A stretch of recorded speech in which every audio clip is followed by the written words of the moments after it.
bapak dan juga saudara-saudariku yang terkasih di dalam Kristus, semuanya saja selamat pagi. Beberapa waktu yang lalu saya tidak membuat konten karena di tempat saya tinggal itu terkena efek dari siklon Seroja. Ibu bapak dan juga saudara-saudariku yang terkasih, seringkali muncul di dalam benak kita. Beberapa waktu ini kita mengalami berbagai macam bencana alam. Ada banjir, ada tanah longsor yang akhirnya memakan begitu banyak korban jiwa maupun juga korban material.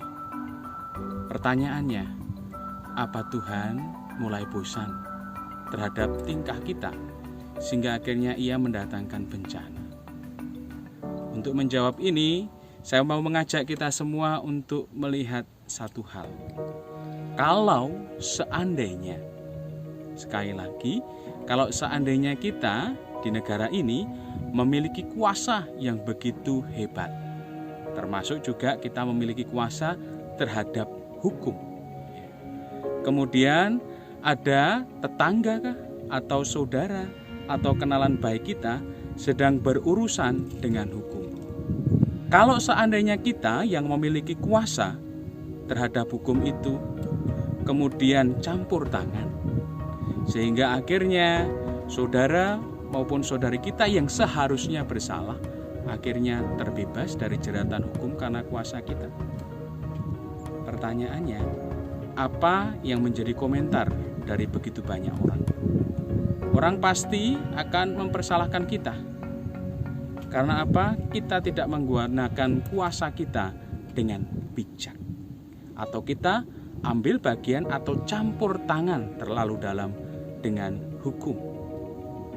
Dari pernyataan ini atau gambaran ini, ibu bapak dan juga saudara-saudariku, saya mau memberikan penjelasan berkaitan dengan Tuhan dan juga bencana. Kita ketahui bahwa alam semesta dan juga dunia ini diciptakan oleh Tuhan. Tetapi ingat bahwa Tuhan juga memberi yang namanya hukum terhadap alam.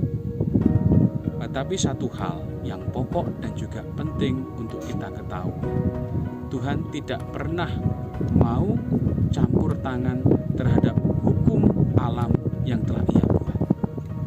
Sehingga ketika alam itu kemudian bergejolak karena hukumnya, sekali lagi Tuhan tidak campur tangan karena menghargai dan juga menghormati hukum alam itu sendiri. Ini satu pokok dan juga satu hal. Tetapi tahukah kita juga, seringkali juga kita lihat yang namanya bencana itu terjadi karena ulah kita. Sebagai contoh, di beberapa kota besar, banjir. Banjir itu disebabkan karena apa?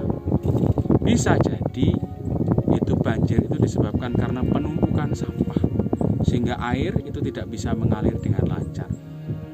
Salah siapa? Pertanyaannya. Tidak lain dan juga tidak bukan, itu salah kita. Bahkan juga bencana-bencana alam seperti tanah longsor itu terjadi juga karena penggundulan hutan, perambahan hutan. Karena hutan kemudian dialihfungsikan sebagai kebun. Pertanyaan, salah siapa? Kita juga ketahui pemanasan global yang terjadi, yang akhirnya juga membuat yang namanya es di kutub utara maupun kutub selatan itu meleleh, sehingga debit air laut menjadi lebih tinggi. Pertanyaannya, salah siapa? Tidak lain dan juga tidak bukan, itu salah kita.